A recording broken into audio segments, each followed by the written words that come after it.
The Checkpoints is presented by pharmaceutical company GM Pharma.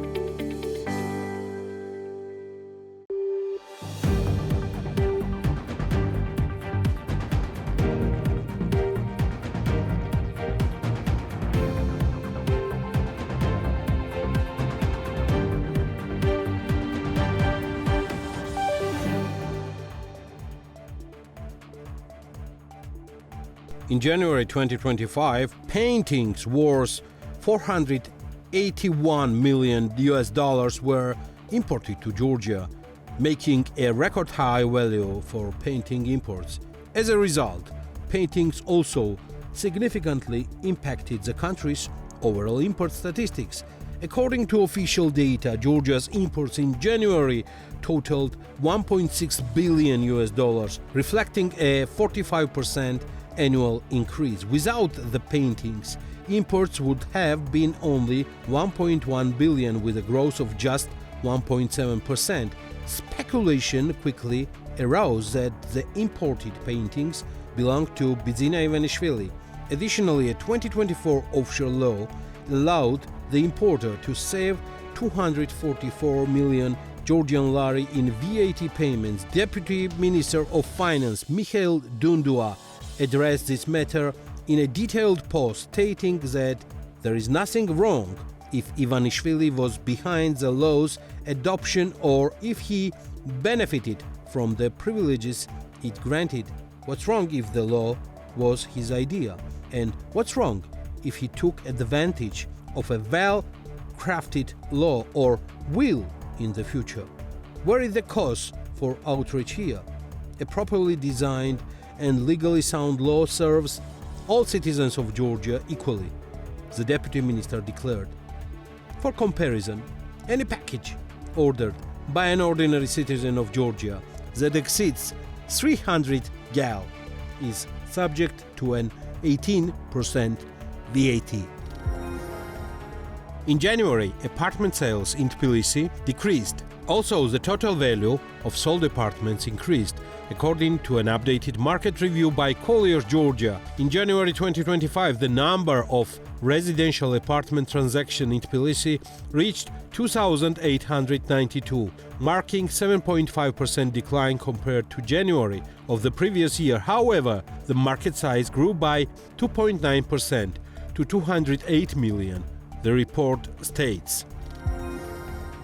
According to preliminary estimates by Geostat, Georgia's exports in January 2025 increased by 19%, reaching $404 million. The reason behind this surge remains unclear, as detailed import statistics are set to be published on February 19.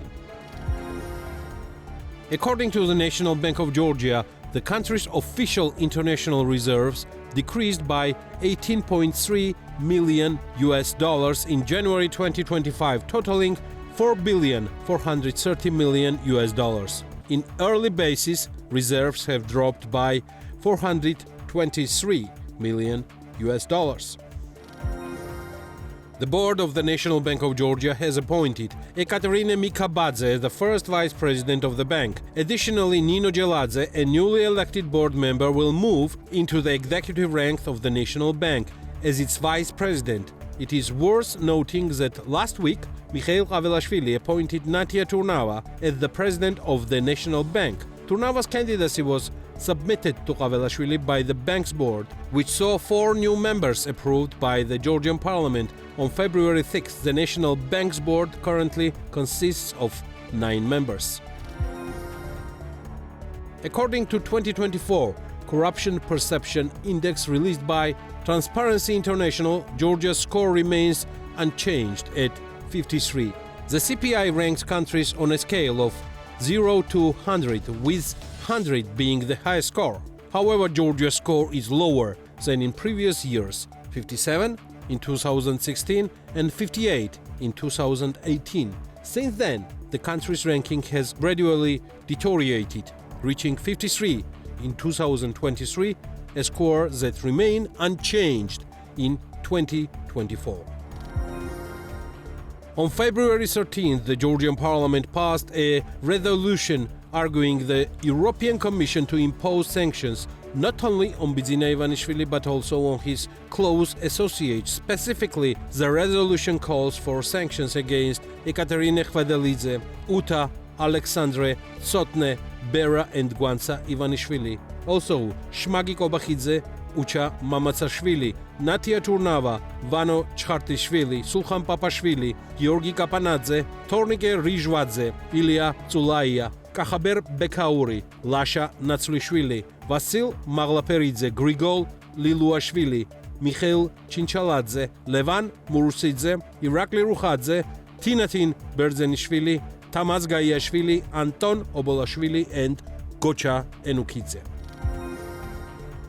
Bidzina Ivanishvili, a Georgian businessman and politician listed in Bloomberg's ranking of the world's 500 billionaires, has reached a record high net worth. He currently holds the 399th position on the list. According to Bloomberg, Ivanishvili's fortune now stands at $7.8 billion, an all-time high. Since January 2025 alone, his wealth has grown by $300 million, and over the past year, it has increased by $1.5 billion.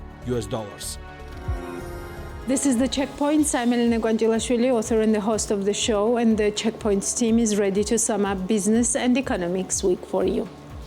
The figure that was announced in the amount of USD 481 million, in my opinion, is only a part, and we are talking about paintings worth $1 billion USD. Georgi Bachiashvili told TV program Analytics on Thursday it became known that paintings worth $481 million were brought into Georgia in January 2025. In this regard, Georgi Bachiashvili, the former CEO of Bidzina Ivanishvili's co-investment fund, is convinced that this is only a reduced amount and that in reality Ivanishvili brought a collection of works of art worth more than $1 billion to Georgia. According to Bachiashvili, the total VAT, property and other taxes on paintings of this value reach $300 to $400 million, which Ivanishvili did not pay because the parliament received a tax benefit tailored to him in the form of the so-called offshore law. In addition, according to Georgi Bachiashvili, the paintings were imported about 2 years ago,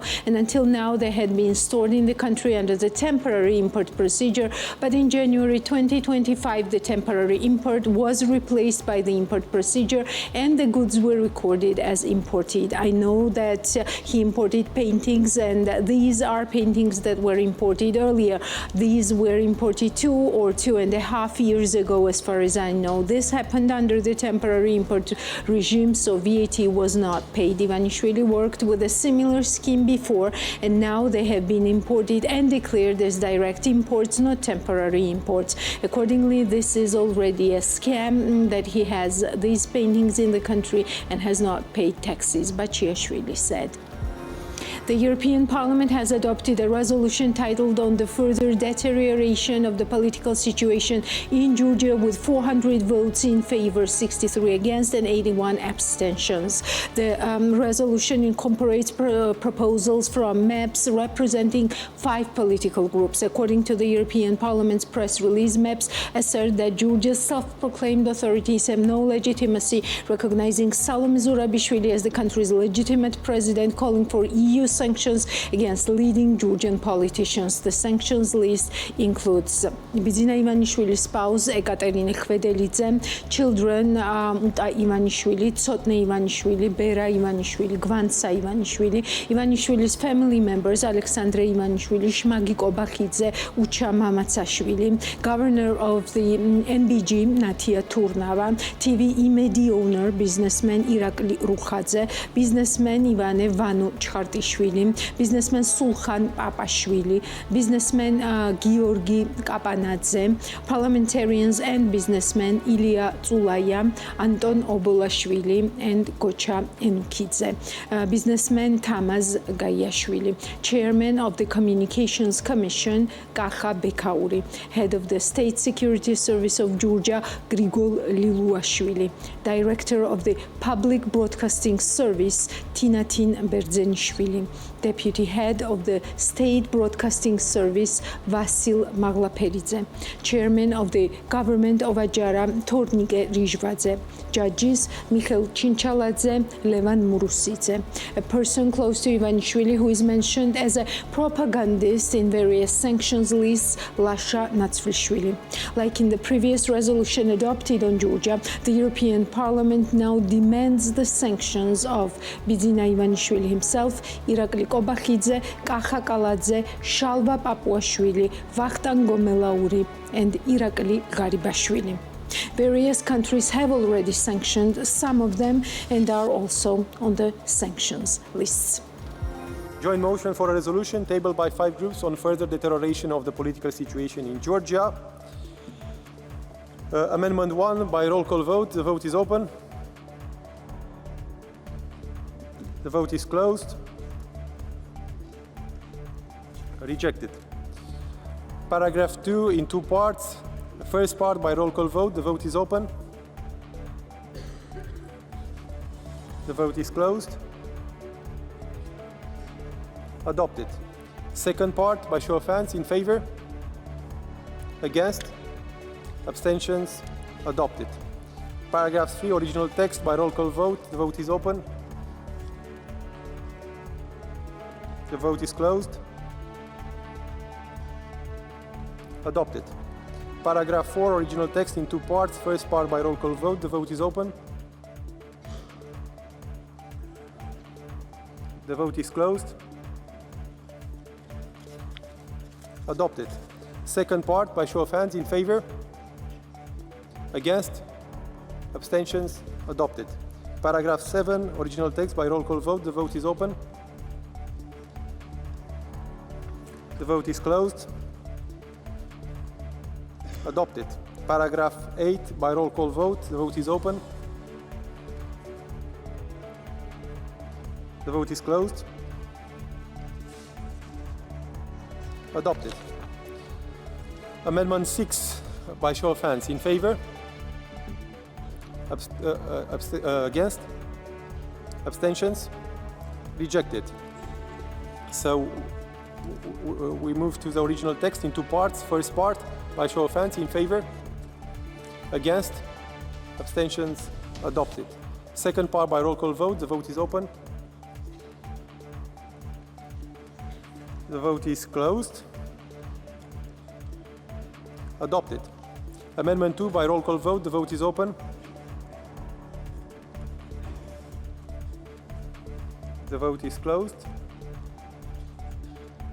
Rejected. Amendment 7 by show of hands in favor. Against. Abstentions. Rejected. Amendment 8 by show of hands in favor. Against.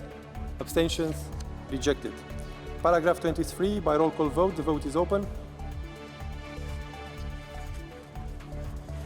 The vote is closed. Adopted. Paragraph 25 by roll call vote. The vote is open. The vote is closed. Adopted. Amendment 9 by show of hands in favor. Against. Abstentions. Rejected. Original text by show of hands in favor. Against. Abstentions. Adopted. Amendment 3 by roll call vote. The vote is open. The vote is closed. Adopted. Amendment 4 by show of hands in favor. Against. Abstention rejected. Amendment 5. Amendment 4, it was clear. Amendment 5. So show of hands in favor. Against. Abstentions rejected. Vote on the resolution as a whole by roll call vote. The vote is open. The vote is closed. Adopted. The National Bank of Georgia, NBG, responds to the resolution adopted by the European Parliament, which calls on the Council of the European Union and its member states to impose sanctions on Georgian businessmen and high-ranking officials, including the governor of the NBG, Natia Turnava. First and foremost, we would like to clarify that this resolution, like others of its kind, is purely recommendatory. However, we consider the European Parliament's call for sanctions against the governor of the NBG to be a clear example of political pressure on Georgia's independent financial regulator. This pressure is being driven by certain local political forces which, in pursuit of their own political agendas, are attempting to undermine the country's economic development and financial stability, NBG states. According to NBG, it is regrettable that they have chosen to use the European Parliament's platform to further these objectives. Despite repetitive efforts, Georgia's economic fundamentals remain strong. Inflation is below target and economic growth is robust, NBG states. According to the NBG, its monetary policy has been widely recognized and praised by international organizations. The Georgian financial system remains sound, transparent, and well regulated. Banks continue to uphold high standards in combating money laundering and enforcing sanctions, NBG states. According to NBG, its ongoing work to align Georgia's financial system and legislation with European regulations has consistently received positive assessment. Hence, any attempt to exert pressure on an independent financial regulator or to discredit the NBG and the banking sector is unacceptable and contradicts internationally recognized standards. As an independent and resilient institution, the National Bank of Georgia will continue to fulfill its mandate under the constitutional laws of Georgia, ensuring price and financial stability in the country, the statement concludes. The National Bank of Georgia reports that by the decision of its council, Ekaterina Mikabadze has been appointed first vice president. Additionally, newly elected council member Nino Geladze will move to the executive branch and serve as vice president of the bank. Last week, President Mikhail Qavelashvili appointed Natia Turnava as president of the National Bank. Her candidacy was nominated by the National Bank Council, which gained 4 new members approved by Parliament on February the 6th. The National Bank Council consists of 9 members. How did the economy do this week in our short overview?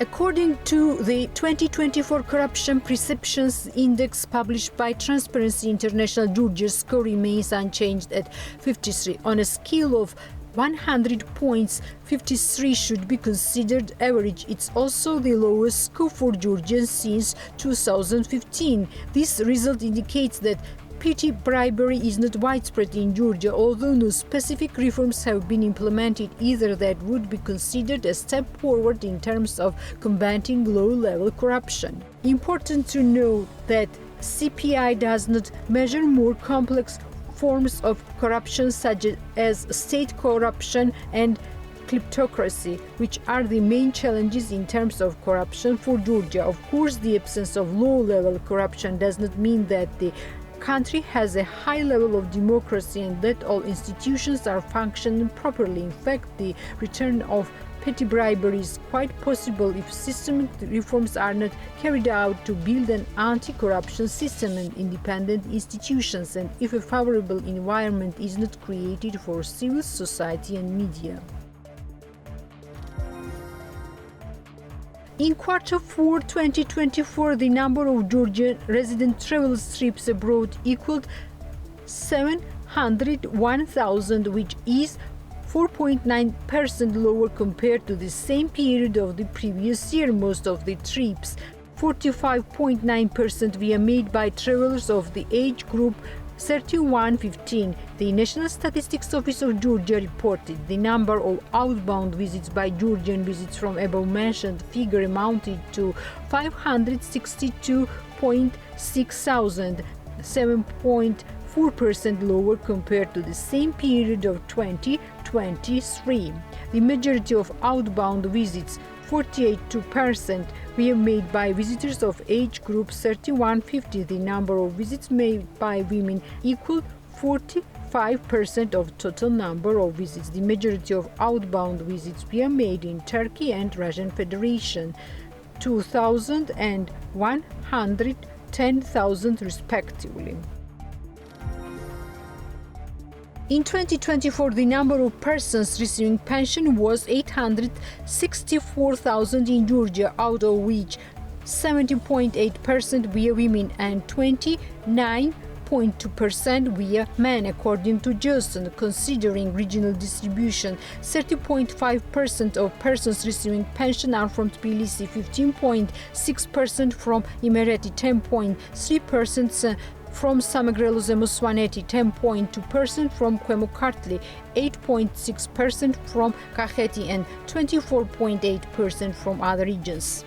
The total number of persons receiving social package made up 185.4 thousand, out of which 32.7% are women and 67.3% men. Among the persons receiving social package, 71.1% are persons with disabilities, 13.1% are war participants, 11.3% are survivors persons, 4.4% state compensation receivers, and 0.1% others. Considering regional distribution, 27.5% of persons receiving social package are from Tbilisi, 15.9% from Imereti, 12.1% from Ajara, 9.4% Samegrelo Zemosvaneti, and 35.1% from other regions.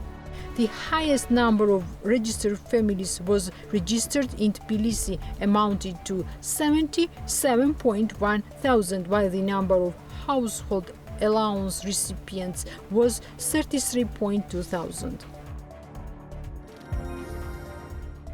Despite the challenging geopolitical environment, our government has remained steadfast in upholding the principles of economic growth, social equality, security and stability in Georgia, stated Georgian Dream Prime Minister Irakli Kobakhidze during his speech at the World Government Summit. According to Kobakhidze, government's commitment to promoting a strong and competitive economy not only facilitates the country's internal development but also creates a solid foundation for expanding international partnerships. Despite the challenging geopolitical environment, our government has remained steadfast in upholding the principles of economic growth, social equality, security and stability in Georgia. Our commitment to promoting a resilient and competitive economy has not driven domestic growth, but also laid a strong foundation for expanding our international partnerships, stated the. According to Kobakhidze, Georgia has one such distinguished partnership with the United Arab Emirates.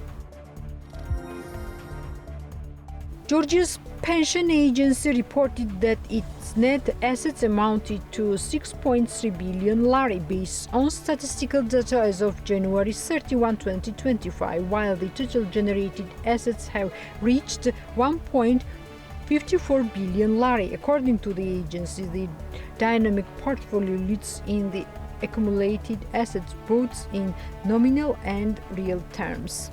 From August 6, 2023 to January 31, 2025, the real growth of dynamic portfolio was 18.7%, while the actual returns for the balanced and conservative portfolio were 16.4% and 14.3% respectively. The primary difference between the portfolios lies in the proportion of global assets. By the end of January, the share of stock in dynamic portfolio was 51.1%. In the balanced portfolio, it was 30.5%, and in conservative portfolio, it was 16.6%, the agency stated.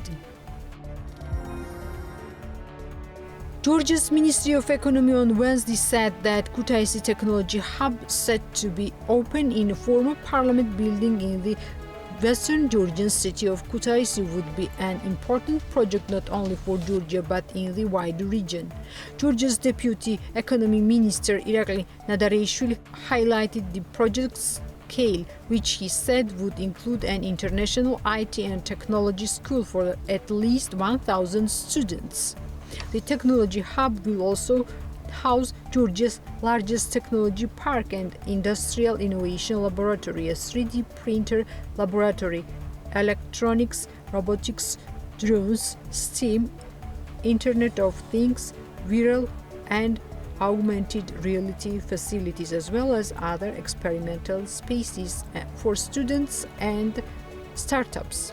The hub will also operate a creative technologies, data and competence centers for the Tuomo Center for Creative Technologies.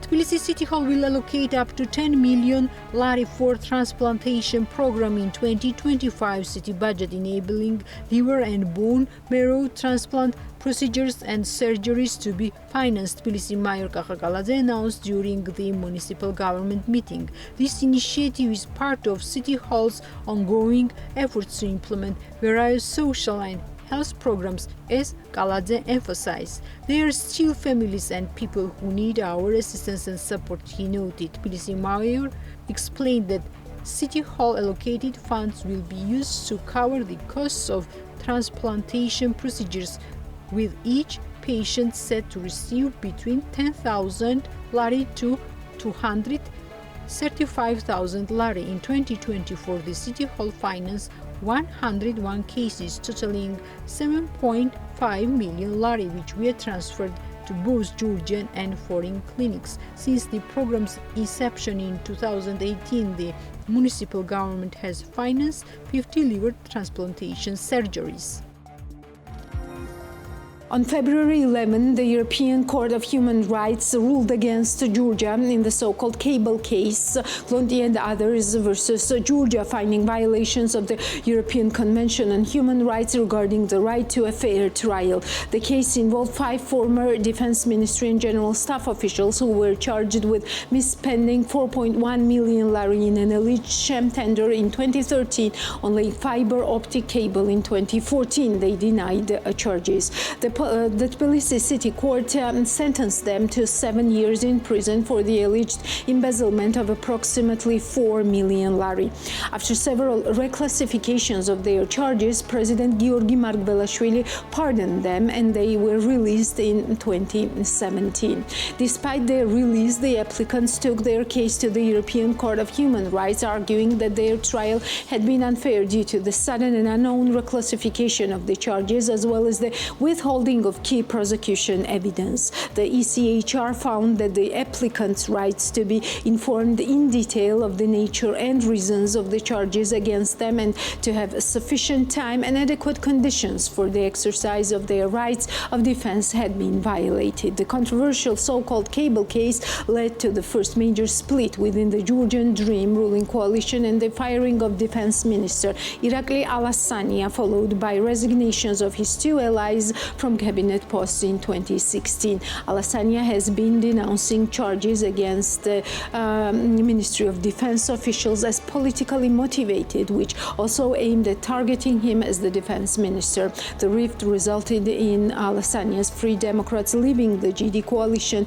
in November 2014. The visit of GD Prime Minister Irakli Qobakhidze to Dubai has concluded. According to the Georgian government, Qobakhidze participated in the World Government Summit and held bilateral meetings at the political level and with major investment companies. As part of the summit, Irakli Qobakhidze and his delegation attended a panel session on artificial intelligence featuring key speakers such as Elon Musk and the head of the U.S. Department of Government Efficiency, and Omar Sultan AI Olama, the UAE's Minister of State for Artificial Intelligence and the Digital Economy. Speaking to the media, Qobakhidze highlighted the significance of Georgia's participation in the summit, emphasizing the opportunity to convey key messages to international partners. A meeting was held with the ruler of Dubai, Vice President and Prime Minister of the United Arab Emirates, as well as the Prime Minister of Kuwait. There were interesting meetings and discussions. We must deepen relations specifically in this region, further develop political partnerships and develop economic ties. We use this format to convey our messages to our friends and partners, and our participation in this summit was important in this regard as well, Qobakhidze stated. More on business this week. Natia Taktakishvili has details. Ambassador Island Batumi received 90 hectares of sea territory in ownership. The unique project is actively developed, which offers new investment opportunities to the country and the region. Ambassador Group is completing construction works 5 years ahead of the typical time frame provided by investment agreement. Within the framework of existing investment obligations, 49% of the project area will be dedicated to the publicly accessible recreational spaces, including a 9-hectare forest park, a coastline boulevard, 3 kilometers of walking paths and sports fields, leisure spaces which provide unparalleled resources for the health, pleasure and well-being of modern society. The project includes educational and healthcare institutions, 5-star hotels, residential apartments, luxury villas, yacht club, heliports, a beach and other modern infrastructure. This historically significant project, which aims to create 2 artificial peninsulas and 1 artificial island in the sea, is being developed with full adherence to the sustainable development and smart city principle and will serve to establish new standards for urban development in the region. The island project is being implemented by Ambassador Group in collaboration with various international companies, including architecture and engineering company Yoxel Project and British company Arup, which is involved in the urban planning projects worldwide. GMT Group, which operates branded hotels Tbilisi Marriott, Courtyard Marriott and Moxit Tbilisi, says that the current season has been difficult for the hospitality industry. Mariam Phakadze, marketing and communications manager of the group, told BMDG that hotel occupancy rate have significantly decreased compared to the same period last year. According to her, there are practically significant challenges at hotels located on Rustaveli Avenue, such as Tbilisi Marriott, while Courtyard Tbilisi and Moxit Tbilisi are operated more steadily. The dynamics of bookings are unstable. Unfortunately, cancellations have increased sharply, especially at Tbilisi Marriott. The first quarter is a relatively difficult month in terms of occupancy, and some positive dynamics are observed from the second quarter. However, the final results will be largely depend on economic and political environment in the country, Phakadze said. As for the markets, Phakadze says that their customers are traditionally from India, United Arab Emirates, China and the United States. In the case of European tourist, demand has significantly decreased. This season, demand from Europe has significantly decreased. Regional tourists are more active, but they are more price sensitive, so flexible price strategy is needed, Mariam Phakadze noted.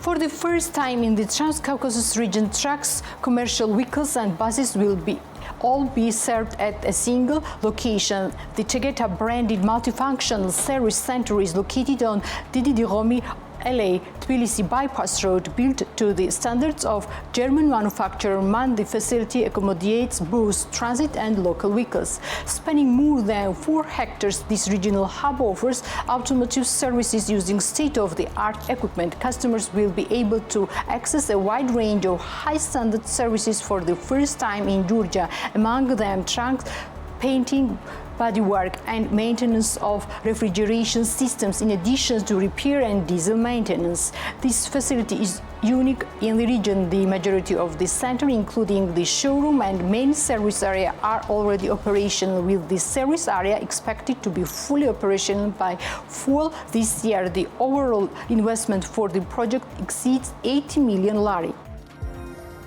Hotelier Maiko Murachashvili says that the situation in Gudauri is better than last year. As she told BMDG, both bookings and the number of nights spent have increased. Speaking to BMDG about the current trends, the managing partner of Hotel Roche Gudauri and West in Georgia, Kutaisi, noted that hotels in Gudauri are mainly visited by foreign visitors.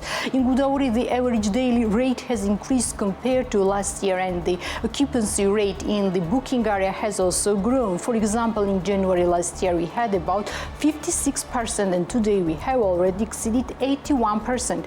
Our visitors are mainly from Saudi Arabia, the so-called Gulf countries, Poland, Russia and Israel. In addition, the number of days of stay has increased compared to the last year. If last year it was 3 days on average, this year it ranges within 7 days, Maiko Murachashvili said. As for Kutaisi, according to the hotelier, the situation is difficult and the indicators have deteriorated. Unlike last year, the hotel does not have reservations for conference or other sports groups. It's unable to cover operating expenses and has switched to donation from the founders. Leather bag manufacturing company Kisa plans to create a new collection for Georgian customers. The brand's founder, Ekaterina Ramishvili, spoke about this with BMDG. According to Ramishvili, at their time, production is fully export-oriented and products are sold online through their own website and Etsy platform. However, due to the increased demand, the company decided to enter the Georgian market as well, which is currently in the working process. We have steady sales in international markets and don't plan to add new sales channels yet, as we are focused on meeting the demand on Etsy and our platform. Both platforms work only for export and the demand for our product is high. The demand in the Georgian market is also very high, so we plan to produce a new collection for Georgian customers by spring. This collection will be sold only in Georgian market, Ramishvili said. The company received US-aid grant 2 years ago, which will re-equipped the factory and doubled productivity. The company works on premium products, which takes up to 3 days to make each bag.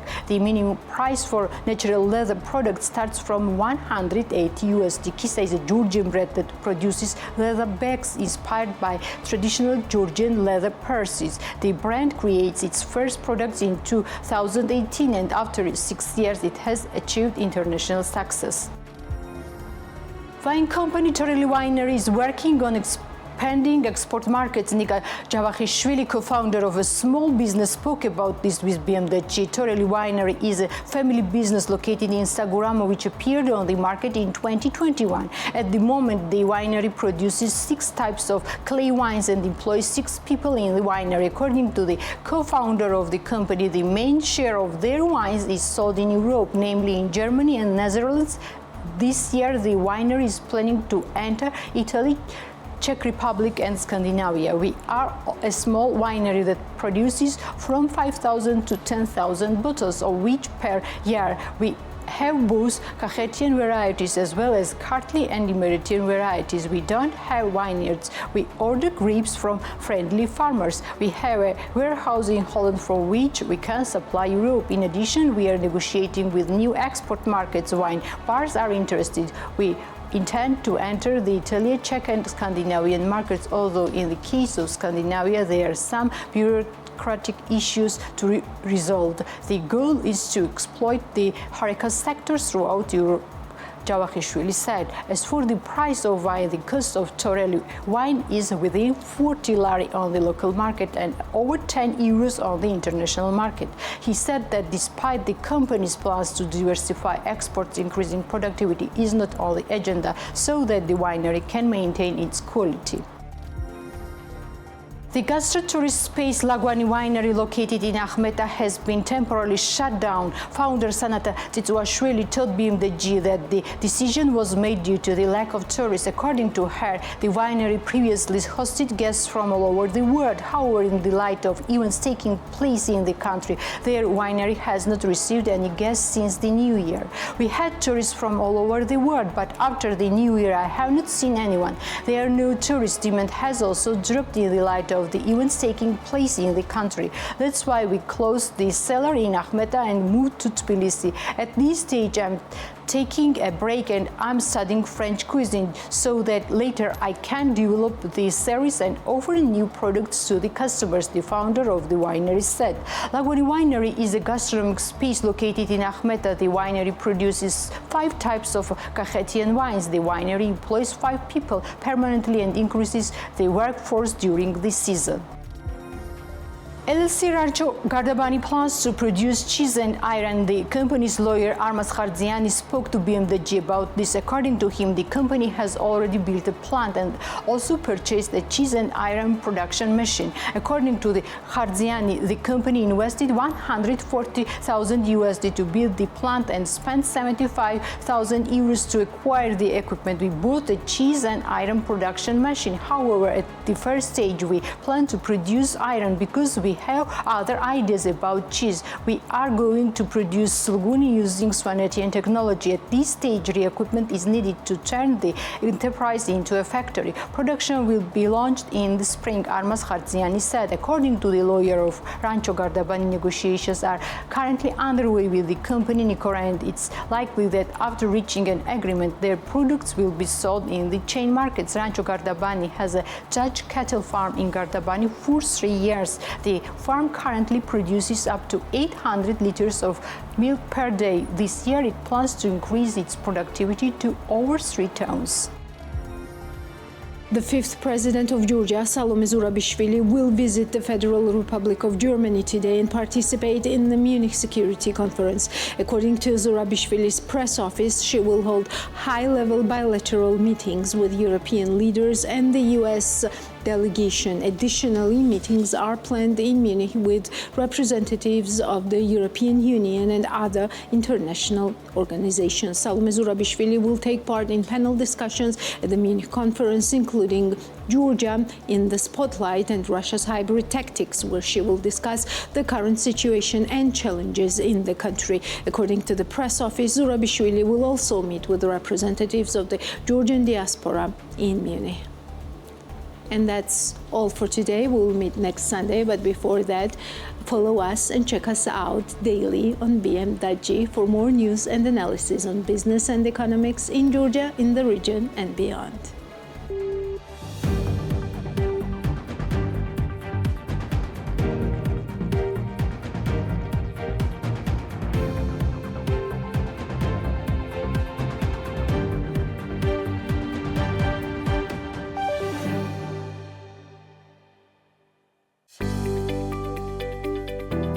The Checkpoints is presented by pharmaceutical company GM Pharma.